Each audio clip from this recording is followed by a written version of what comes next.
싱그럽고 아주 빛나는 어, 봄날이 지속되고 있습니다. 계절의 여왕이라고 하는 이제 5월이 다가왔죠. 너무나 청명한 날씨가 어제도 오늘도 지속됩니다.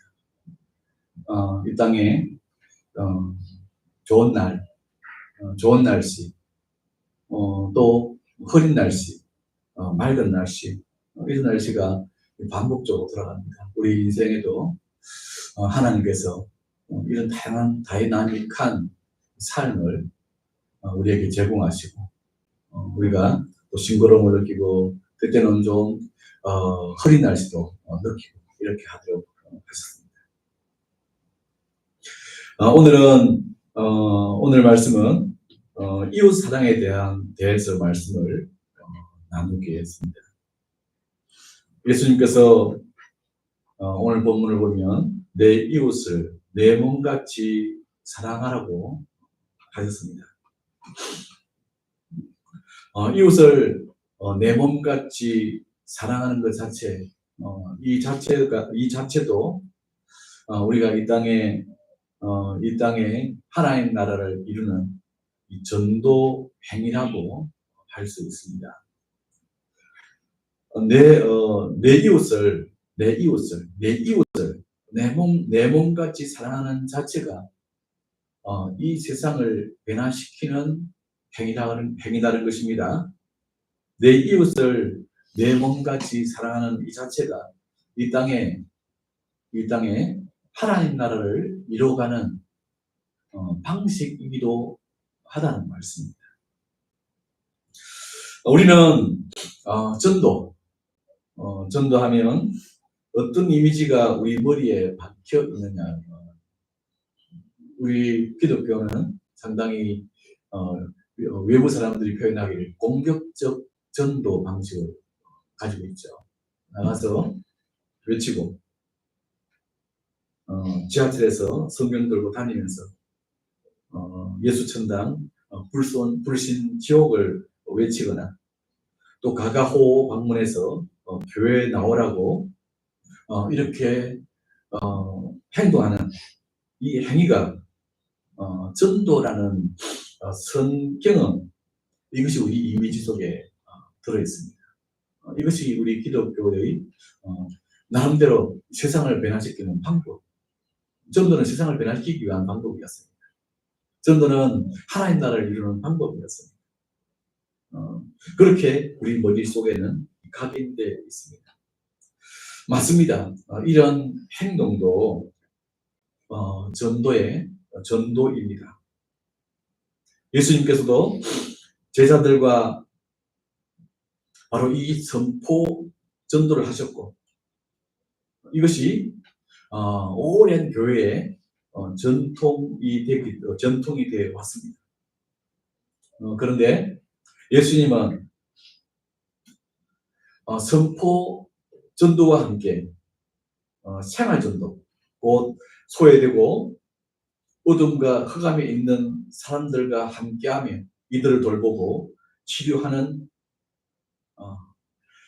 사역, 이 전도 사역을 많이 하셨습니다. 생활 전도를 통해 창기와 세리, 죄인들을 하나님께로 인도하고 이들이 은혜 받도록 하셨습니다. 생활 전도를 통해서 개인을 변화시키고 세상을 정화시키고 세상을 깨끗하게 하며 세상을 변화시켜 오셨습니다.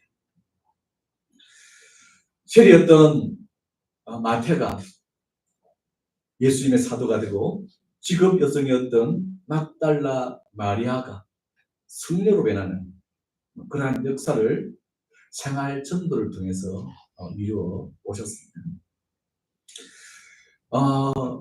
선포전도, 가가호 방문하거나 지하철이나 길거리에서 전도하는 선포전도는 멀리 있어서 말씀을 주로 전하게 됩니다. 그런데 생활전도는 가까이서 사람들과 함께하며 동고동락하며 생활을 나누게 됩니다. 사람이 가까이 있으면 성품이 보입니다. 멀리 성품만 할 때는, 그죠? 강대상에서만 있을 때는 목회자가 거룩하게만 보이죠. 그럼 함께 생활하면 그렇지 않죠. 그죠? 성품이 보입니다. 습관도 보이고 특성도 보입니다. 생활전도는 전도자의 상태가 전도의 중요한 도구입니다. 선포사역은 외치는 것이, 가르치는 것이 도구이지만, 생활전도는 전도자의 성장의 상태가 전도의 중요한 도구인 것입니다. 전도자가 성숙한 모습과 성장하려는 모습이 보이면 자연스럽게 전도가 되는 그러한 구조가 생활전도입니다. 예수님은 마태복음 5장 16절에서 너희 착한 행실을 보고 하늘에 계신 너희 아버지께 영광을 돌리게 하라 라고 말씀하셨습니다. 보네퍼라는 신학자는 그리스도인은 세상 사람과 구별된 비범성으로 세상과 맞서야 된다고 했습니다. 저는 어릴 때 갑수라는 친구 때문에 예수님을 만나서 신앙생활을 하게 되었습니다. 종종 제가 한 번씩 간증을 했지만, 이 갑수라는 친구에게 어떻게 전도, 피싱 낚였느냐 하면 이 친구의 성격, 인품, 신앙에 걸렸습니다. 이 친구는 어렸는데, 그때가 고등학교 1학년. 이 친구를 본격적으로 안 것은 고등학교 1학년이니까 고등학교 1학년 때 이 친구를 만났는 거예요. 어렸음에도 불구하고 이 친구는 남 이야기를 잘 들었습니다. 주로 자기가 이야기하기보다 남이 이야기하는 것을 잘 들어주더라고요. 그리고 이상하게 따뜻하고 다정다감했습니다. 항상 싱글싱글 웃고, 그리고 반갑게 맞이해주고, 반가워해주고, 그리고 포근하면서 배려심이 있었습니다. 이기적이지 않았습니다. 다른 애들은 심보를 부리고, 삐치고, 화내고, 자기 중심적으로 하려고 하는데, 이 친구는 항상 맞추려고 하고, 따뜻하게 배려하고, 그러면서도 익살스러움이 있어서 유머를 해서 얼마나 잘 쓰던지 이 친구하고 있으면 재미있었습니다. 이런 성품은 아마 기질적 요소도 있을 거라 생각합니다. 그 아버지, 어머니가 어머니를 오랜 기간 제가 같이 뵀는데, 할머니도 뵀는데, 이분 집에 사람들이 기질적으로 성품들이 아주 온화하고 너그럽다. 그래서 기질적인 요소도 있을 것이라고 생각합니다. 거기에 신앙이 들어가서 이 친구를 더 성품을 더 편안하게 만들었던 것입니다. 그런데 이 친구에게는 이런 성품과 함께 독특한 매력이 있었는데, 그것은 이 친구가 하나님에 대해 아주 열심히 하고 신앙심이 깊었다는 것입니다. 이 친구를 보면 하나님에 대해서 열심히구나, 신앙심이 깊구나, 이게 보였습니다. 영성이 뭔지도 모르는 나이인데 뭔가 다른 애들하고는 다르다, 영적이다, 아주 종교의 신앙에 어떤 이단에 빠진 게 아니라 종교에 깊이 심취 들어가 있다, 그리고 건강하다.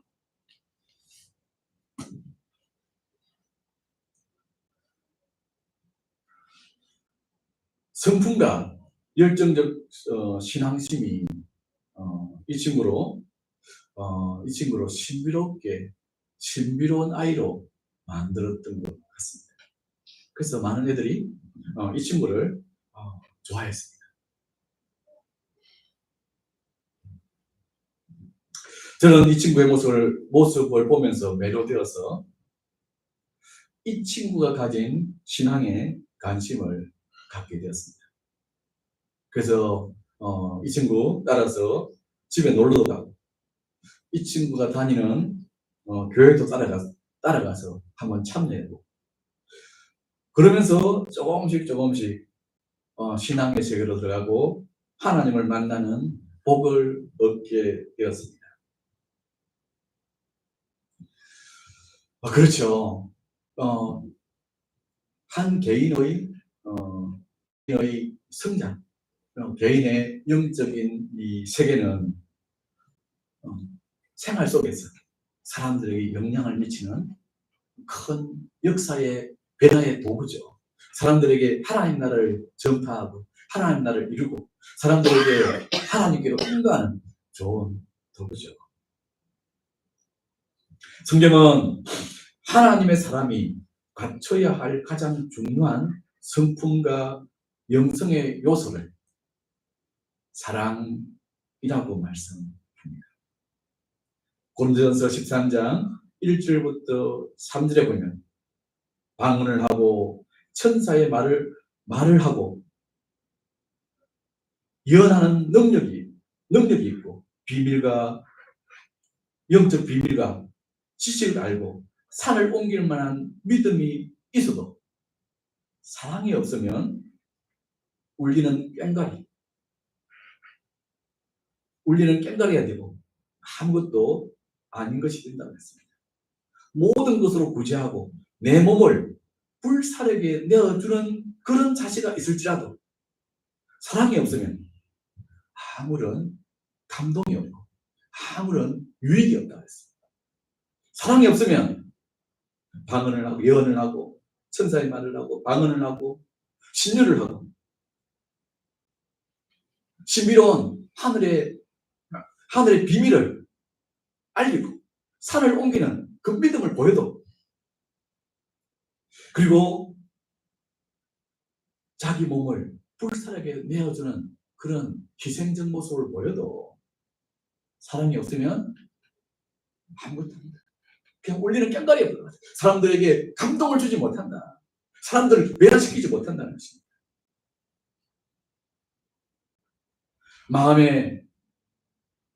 하나님의 사랑은 마음에 사랑이 있어야 한다는 것입니다. 고린도전서 13장 13절에서 바울은 말합니다. 믿음과 소망과 사랑 가운데 그 중에 제일은 사랑이자.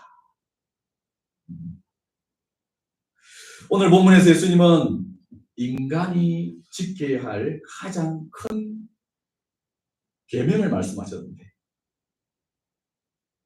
첫째 계명은 하나님을 사랑하는 것이고, 둘째 계명은 내 이웃을 내 몸과 같이 사랑하는 것이라고 말씀하셨습니다. 사람의 마음속에는 사랑이 있어야 되는데, 사람이란 존재는 그 속에 사랑이 있어야 되는데, 하트가 뜨거워야 되는데 어떤 사랑이 그 속에서 꿈틀꿈틀 돼야 되느냐. 첫 번째는 하나님을 향한 사랑이, 하나님에 대한 사랑이, 하나님을 향한 사랑이 뜨거워야 되고 꿈틀꿈틀 돼야 되고 불타야 되고, 두 번째는 이웃에 대한 사랑이 안에서 뜨거워야 된다는 것입니다. 하나님 사랑과 이웃 사랑을 가진 사람은 영적 영향력을 가진 사람이죠. 그죠? 하나님 사랑이 그 마음에 움들대고, 이웃 사랑, 타인에 대한 사랑, 사람들에 대한 사랑, 그 사랑이 마음에 움들대는 사람은 하나님의 사람이죠. 영적 영향력을 가진 사람이죠.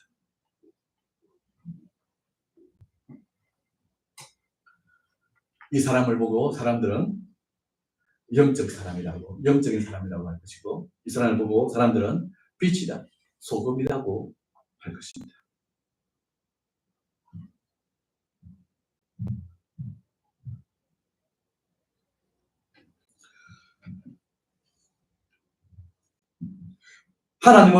우리는 하나님을 어떻게 사랑해야 할까요? 하나님 사랑은 마음과 뜻과 힘을 다하여 사랑하는 것이라고 그랬죠. 마음과 뜻과 힘을 다하여 사랑하라. 마음과 뜻과 힘을 다하여 사랑하는 그 사랑의 표현 중 하나가 앉으나 서나 나가나 들어오나 말씀대로 살려고 그 마음에 소원하고 그 마음의 뜻을 정하고 그 마음의 중심을 지키는 게 하나님을 사랑하는 표현이라고 했죠. 하나님을 사랑한다면 그 마음에 앉으나 서나 나가나 들어오나 말씀대로 살려고 그 마음에 결심하고 뜻을 정하는 거죠. 그래서 하나님을 사랑하니까 그 말씀대로 살려가고 그 말씀에 길을 들어가는 거죠. 그와 함께 사랑하기로 결심하는 거죠. 하나님을 사랑하기로 결심하는 거죠. 이웃에 대해서는 어떻게 사랑하라고 하셨느냐면 내 몸과 같이 사랑하라고 하셨습니다. 이웃을 어떻게 사랑해야 되는가? 내 몸과 같이 사랑해라. 자신을 애틋하게 아끼듯이 이웃도 애틋하게 아끼라는 말씀이에요. 이 말씀을 잘못 이해하면 자신을 돌보지 말고 이웃만을 돌보라는 말씀으로 오해할 수도 있습니다. 이 말씀의 뜻은 그렇지 않습니다. 이 말씀은 자신을 사랑하는 것은 당연하다는 전제가 들어있습니다. 본능적으로 자신을 사랑하기 때문에 자신을 아끼고 자신을 사랑하는 것은 당연하다는 것입니다. 하나님은 사람으로 자신을 아끼고 사랑하도록 본능을 주셨고 또 그렇게 자신을 아끼고 사랑해야 됩니다. 그래야 자신을 지키고 자신을 유지할 수 있습니다. 자신을 사랑하지 않고 자신을 아끼지 않으면 자신이 유지되지 않죠. 남만을 생각하면 자신은 비들비들 말라갑니다. 자신이 유지돼야 남에게 나눠줄 수 있죠. 며칠 전에 은퇴하신 교사분이 저에게 와서 하소연을 했습니다. 어떻게 하소연을 했느냐면 저는 평생 일만 했지 저를 돌보지 못했어요. 학교 일하랴, 시댁 돌보고 아이들 돌보랴, 남편 돌보랴. 그곳에 신경 쓰다가 저를 돌보지 못했어요. 그러면서 울먹였습니다. 저를 위해서는 저는 살아보지 못했어요. 그래서 우울하다고 했습니다. 제가 물었습니다.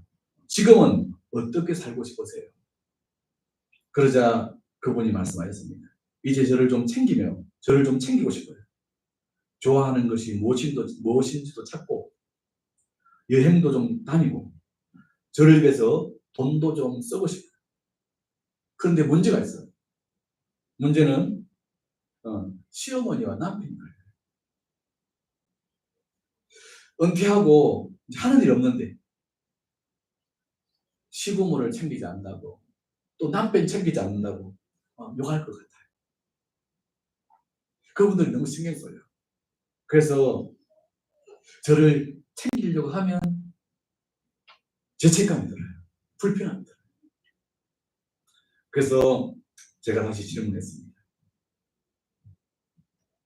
지금까지 우리 선생님이 자신이 하고 싶은 것을 다 포기하고 학교가 요구하는 것, 또 시댁에서 요구하는 것, 남편이 요구하는 것, 자식들의 요구, 타인의 요구에 맞추며 사셨는데 은퇴 후에도 그렇게 사실래요? 아니에요. 이제는 저를 찾아야 해요. 안 그러면 못 살아요. 그래서 제가 말했습니다. 그렇다면 우리 선생님께서 자신이 원하는 것을 명확하게 찾은 후에 주변 사람들을 불편하게 하지 않는 범위에서 불편하게 하지 않는 방법을 찾아서 내가 원하는 것을 추구하는 그러한 원리, 그러한 방법을 찾으시면 어떠시겠어요? 주님께서 원하시는 것이 뭔지, 뭘 원하는지, 그걸 찾고 다른 사람들 불편하지 않게, 다른 사람들 자극시키지 않으면서 내가 추구하는 법을 잘 찾아가는 방법을 찾아내시면 어떠시겠어요? 그래서 그러면 그거 좋아요. 제가 그걸 알고 싶어요. 사람들은 의외로 남에게 맞추며 살려고만 하고 자신 사랑하는 법을 잘 모릅니다. 의외로 사람은 자신을 사랑한다고 생각하는데 자신 사랑하는 법을 잘 모릅니다. 남에게 안 좋은 사람은 안 되면 된다고 생각해서 계속 남에게 맞춥니다. 자신을 사랑하는 법은, 자신을 사랑하는 것은 어떻게 하는 것일까요? 어떻게 하면 자신을 사랑하는 걸까요? 아까 그 선생님과의 대화를 한 것처럼 자신을 사랑하는 법은 자신이 원하는 것이 무엇인지를 알아주는 거죠. 그죠? 자신이 원하는 것이 무엇인지를 알고 그것에 반응을 해주는 거죠.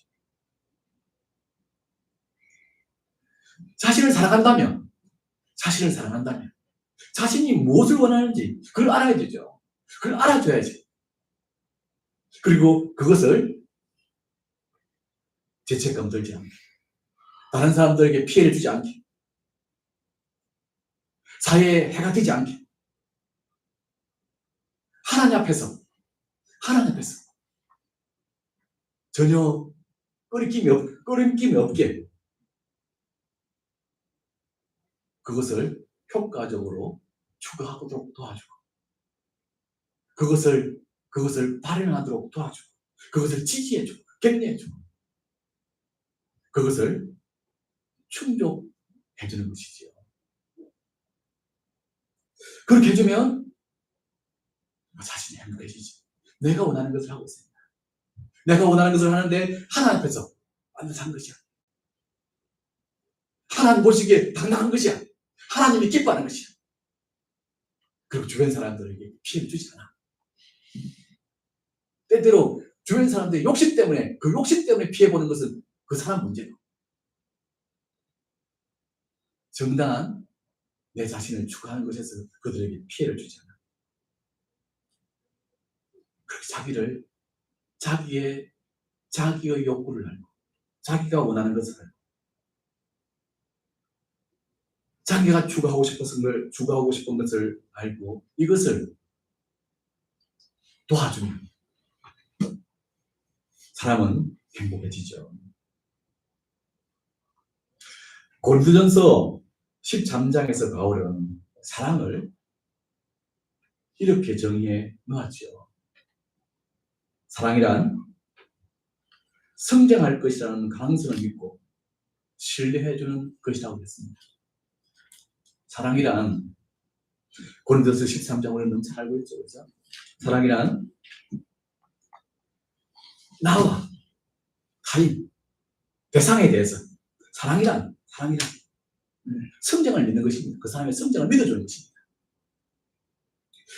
그 사람의 성장을 신뢰해주는 것입니다. 그 사람이 성장 가능성이 있다는 것을 알아주는 것입니다.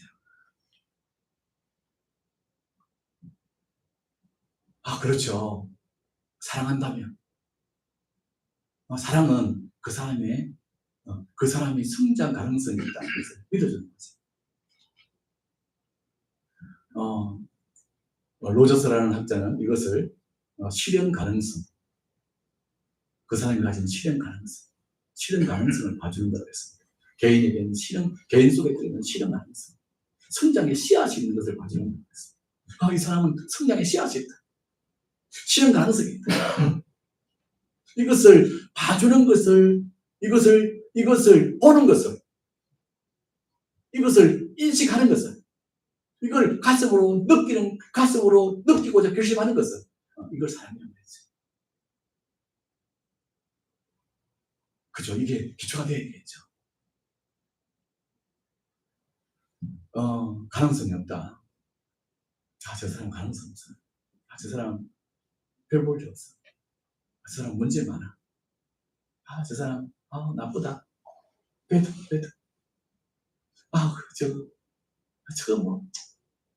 저 별거 아니야. 사랑 아니죠? 사랑은, 가능성 있어. 가능성 있어. 성격에 씨앗이 들어있어. 실현 가능성이 들어있어. 이거 성장할 거야. 그래서 성장하고 있어. 그리고 마침내 성장의 그 아름다운 모습이 드러날 거야. 기다리면 돼. 바라고 소망하는 거라고 했습니다. 그죠? 사랑은 바라고 소망하는 거죠. 오래 참으면서 성장 가능성이 있다는 것을 믿고, 실현 가능성이 있다는 걸 믿고, 성장의 씨앗이 있다는 걸 믿고 기다리는 거죠.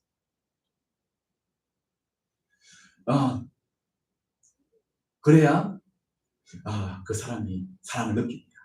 이게 되지 않으면 사랑 안 느낍니다. 어제 고1을 부모가 아들에 대해서 호소를 했습니다. 뭐라고 호소했냐면 아들이 아빠에게 시발로, 들으셨어요? 개새끼. 아빠에게 시발로, 이 개새끼. 욕을 했다는 거예요. 그래서 흥분해서 막 그거냐, 무서우니까 아들 어떻게 될 겁니까? 아빠하고도 관계가 어떻게 될 겁니까? 호소를 합니다. 이렇게 된 것의 발단은 그 아이가 상담을 받으면서 또 나이도 들었기 때문에, 고1이니까 나이도 들죠. 일명 철이 들죠. 세번이 들죠. 조금씩 아이가 좋아졌습니다. 많이 좋아졌죠. 가족과 대화도 하고 많이 자기 앞가림도 하고. 근데 좀 좋아지는 듯 하니까 더 원하는 대로 되기를 바랍니다.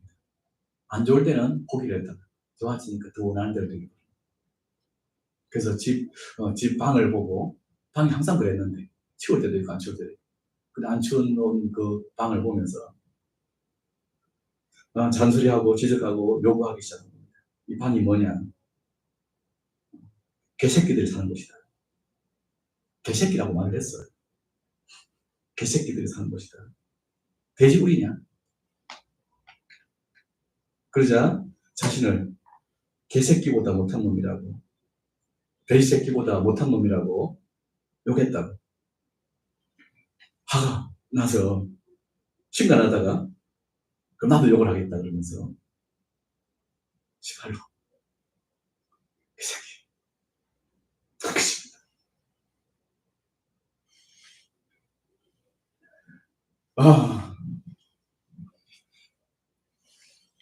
사랑은 온유함으로 오래 참고 온유함으로 기다리는 것입니다. 그래서 인내하는 거죠. 뭘 믿고? 성장 가능성, 실현 가능성. 성장하거든요. 조금 성장했거든. 근데 그 사이를 못 참고 빨리 성장시켜 끌어올리려고 한 게 공격을 합니다. 그러니까 사랑이 안 느껴지죠. 그 사랑이 안 느껴집니다. 공격 행위는 사랑이 안 느껴집니다.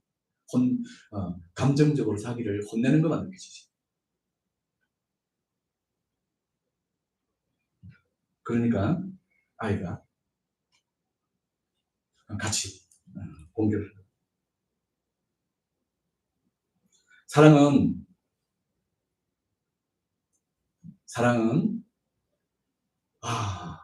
기다려주는 겁니다.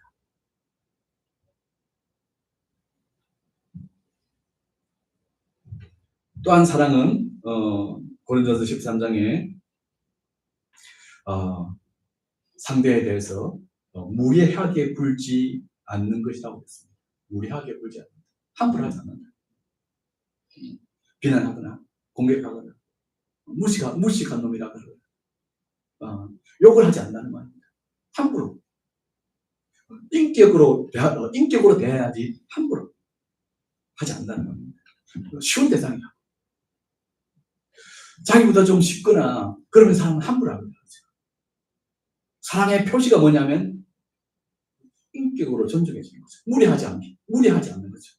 사랑이 있다면 사랑으로 느낄 수 있는 것은 뭐냐면 인격 대 인격으로 대해주는 거죠.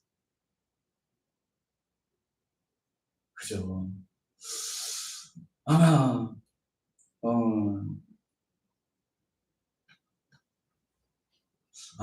제가 사람들과 만날 때 아이들도 오고 별별 나이의 사람들 다 만나는데 유아들도 오고 그러면 그냥 아주 귀하게 대합니다. 무리하게 하지 않습니다. 최대한 전달하고 우리 시아 왔구나. 오늘 어떤 이야기를 해보면 좋겠어요. 우리 시아 유치원생이라도 그랬구나 우리 시아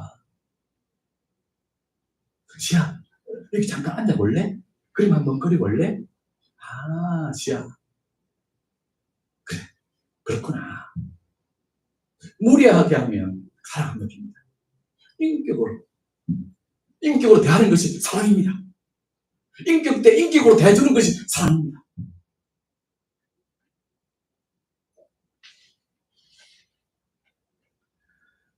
또 고린도서 13장에서 사랑은 악한 생각과 악한 행동을 하지 않도록 하는 것입니다.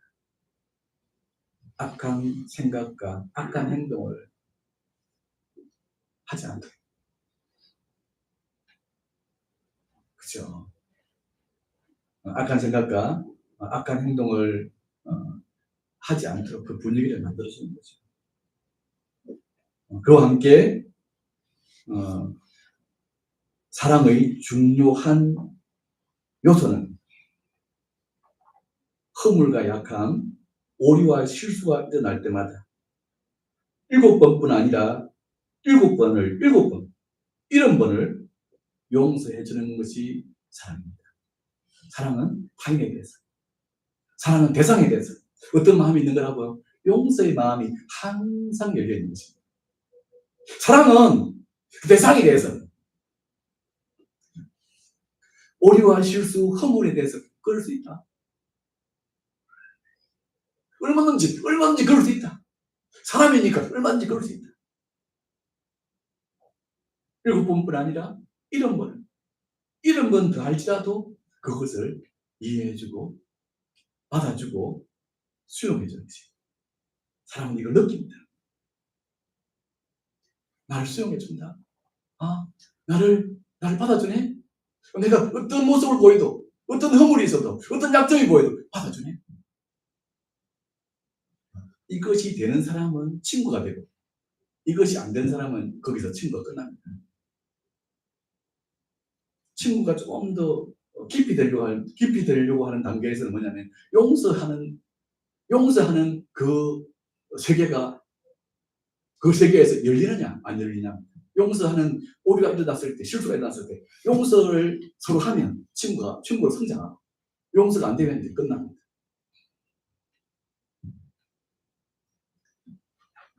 용서하는가 안 하는가를 느끼기 때문입니다.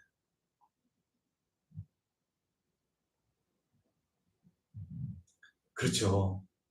이러한 사랑 여러 가지 요소가 있지만 지금 말한 이 부분들이 중요한 부분이죠.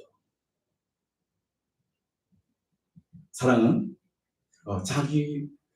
자기가 원하는 것이 무엇인지를 알고 그 사람이 원하는 것이 무엇인지를 알고 그것에 반응해 주는 거죠. 사랑은 성장의 씨앗이 있다는 것을 알고 성장의 씨앗의 관점으로 바라보면서 그 사람의 가능성 항상 바라봐주는 거죠. 그래서 급하지 않는 거죠. 오래 참을 수 있는 거죠. 사랑은 무리하게 굴지 않습니다. 무리하게 굴지 않는 거죠. 인격적으로 대해주는 거죠. 한 존재로서 고귀한 존재. 병음이 어떻든 나이가 어떻든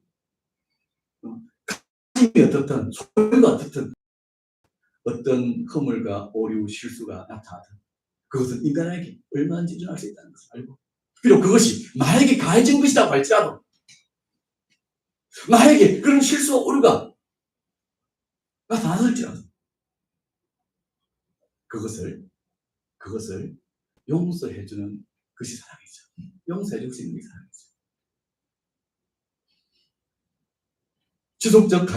지속적인 가해자일 경우에 용서를 하는 것과 분리하는 것과 또 차이가 있습니다. 그건 또 다른 때 한 말씀으로 할 겁니다. 어쨌든 오류와 실수가 나타나는 것이 인간에게 나타날 수 있다는 걸 알고 용서해 주는 것입니다.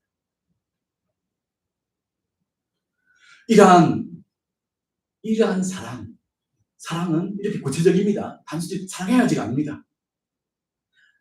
사랑해야지는 어떤 내용을 가지고 사랑하는 거냐면 그 사람의 필요를 알고 그 사람 필요에 맞게 반응하고자 하는 것이 사랑입니다. 그 사람 속에 성장의 씨앗이 있다는 것, 가능성의 씨앗이 있다는 것을 바라봐주는 게 사랑입니다. 이걸 느낍니다. 무례하게 하지 않는 겁니다. 젠틀하게, 인격으로 바라봐주는 겁니다. 그리고 아까 같이 어울리지 않는 겁니다. 허물과 오류와 실수가 나타나는 것들에 대해서 그것을 편안하게 부드럽게 어떨 때는 놀라기도 하지만 그러나 그것을 편안하게 부드럽게 받아주는 겁니다. 용서해주는 겁니다. 이런 사람 곁에 있으면 평가 불안에 시달리지 않죠. 실수할까 봐서 긴장되지 않고 이런 사람 곁에 있으면 천진난만해지고 마음이 자유로워지고 긍정적이 되죠. 이런 사람 옆에 있으면 온화한 봄날처럼 자기에게 집중되고 자기를 성장할 수 있습니다. 그 상대가 이런 마음을 가졌는가 안 가졌는가를 알죠. 이 사람이 공존한 사람인가? 이 사람이 꿍하고 있는가? 이 사람이 나를 함부로 하고 있는가? 이 사람이 나를 비난하고 평가하고 있는가? 이 사람이 나에 대해서 평가주라 하는가? 이건 느낌이다, 그죠? 그 느낌이다. 어떻게 그걸 못 느끼겠어, 그죠? 본능적으로 느끼죠. 베이비일 때, 베이비일수록 비언어적 메시지를 더 잘 읽는다고 되어 있습니다. 그 사람이 나를 해를 줄 것인가, 나를 이상하게 대할 것인가, 이것을 베이비일수록 더 잘 느낀다. 나이가 들수록 감각은 줄어들고 종합적 사고를 통해서 이제 평가를 합니다. 그럴지라도 감각은 살아있습니다. 종합적 평가를 쓰지만 전례를 쓰지만 사고 기능을 씁니다. 사고 기능을 쓰지만 전례를 씁니다. 그래서 느낍니다. 우리가 사람을 대하면서 많이 느끼잖아요. 이 사람이 나를 귀하게 여기나? 이 사람이 나를 너무 하찮게 여기나? 이 사람이 내가 못 배웠다고, 내가 돈이 없다고, 나를 깔보나? 이 사람이 자기가 지위가 높다고, 남 능력을 평가절 하나? 내 실수했을 때, 오류가 보였을 때, 혈압은 용서하지 않네. 가슴이 뻥하고 있네. 매콤한 게 계속 있네. 부담스러워. 부담스러워. 사랑이 안 느껴집니다. 사랑은 성장 과정이 그 사람의 필요에 민감한 겁니다. 그 사람의 필요. 이 사람이 뭘 원하는가? 이 사람이 좋아하는 게 뭔가? 이거 민감한 겁니다. 그 성장의 씨앗을 보는 겁니다. 오래 참고 기다리는 겁니다. 용서하는 겁니다.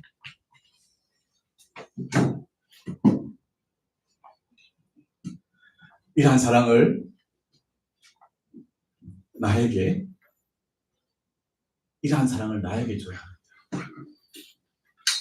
이러한 사랑을 누구에게 줘야 된다고요? 나에게 줘야 합니다. 나도 이렇게 돼요. 나의 내가 원하는 게 뭔지를 내가 항상 알아채야 돼요. 그것에 반응해줘야 돼요. 또한 내 속에 성장의 씨앗이 있는 것을 봐줘야 돼요. 내가 나를 그렇게 봐줘야 돼요. 그리고 기다려줘야 돼요. 오래 참아야 돼요. 인내해야 돼요. 나를 함부로 무리하게 대하면 안 됩니다.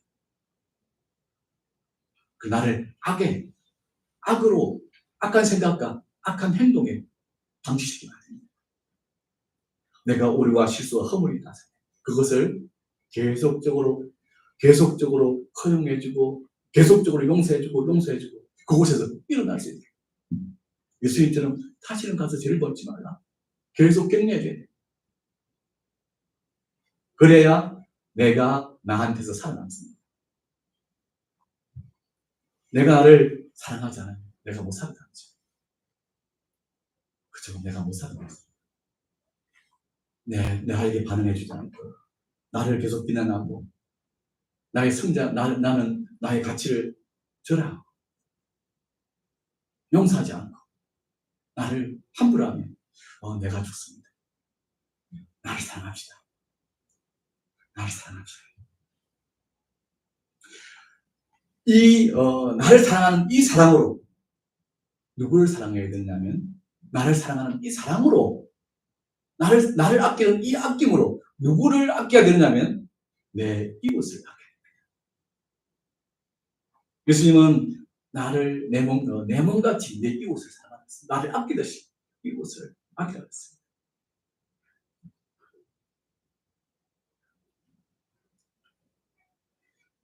이러한 사랑의 마음이 있는 것이 전도입니다.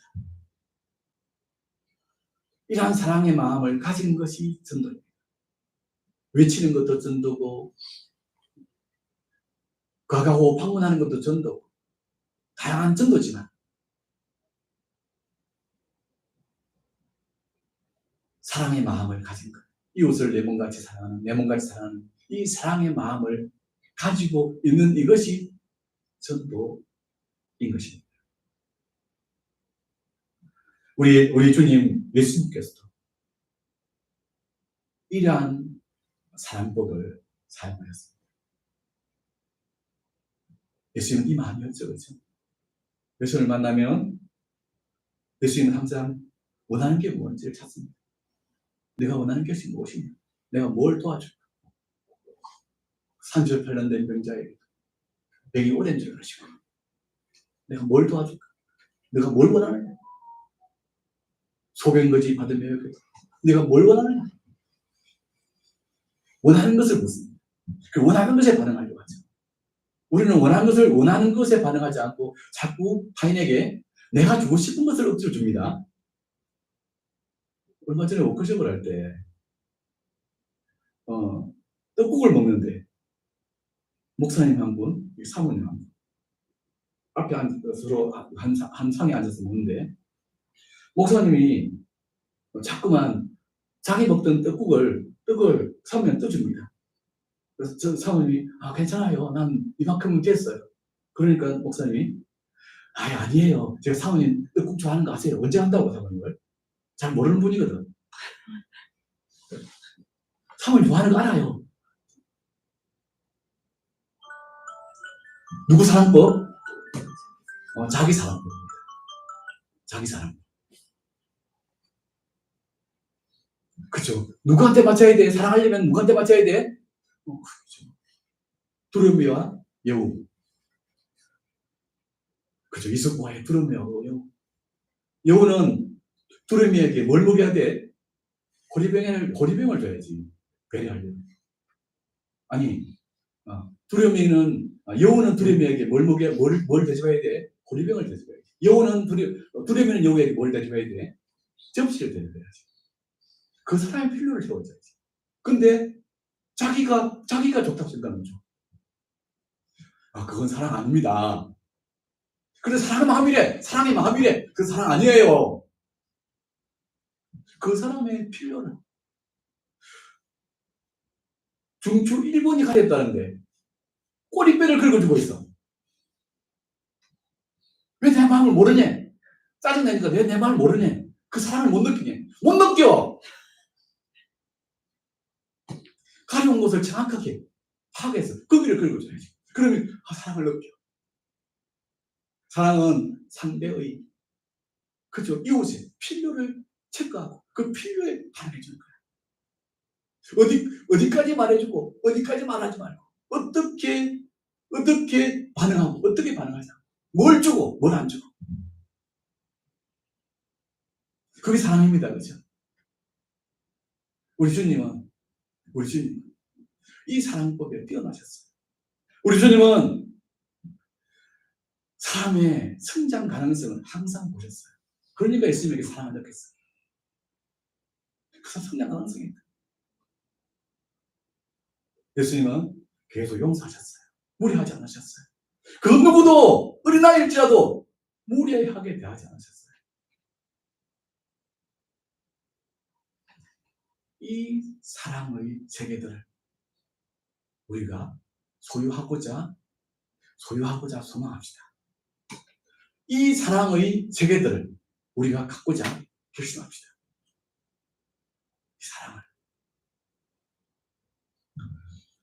이 사랑을 가질 때, 그죠? 우리 그리스도인들이 이 사랑을 가질 때, 이 세상은 아름다워지고, 이 세상은 하나님 나라로 변화될 것입니다. 사랑의 세계가 우리 열방의 모든 지체들에게 온전하게 이루어지기를 기도합니다. 은혜 오신 하나님 아버지, 이 시간 사랑이 무엇인지 또 저희들에게 말씀을 주셔서 감사합니다. 하나님 아버지, 저희가 예수님의 그 사랑법을 가지고 사람들, 이웃을 사랑하게 하여 주옵소서. 나도 사랑하고 이웃도 사랑함으로 이 세상을 변화시켜 가게 은혜를 주옵소서. 예수님 이름으로 기도드립니다. 아멘.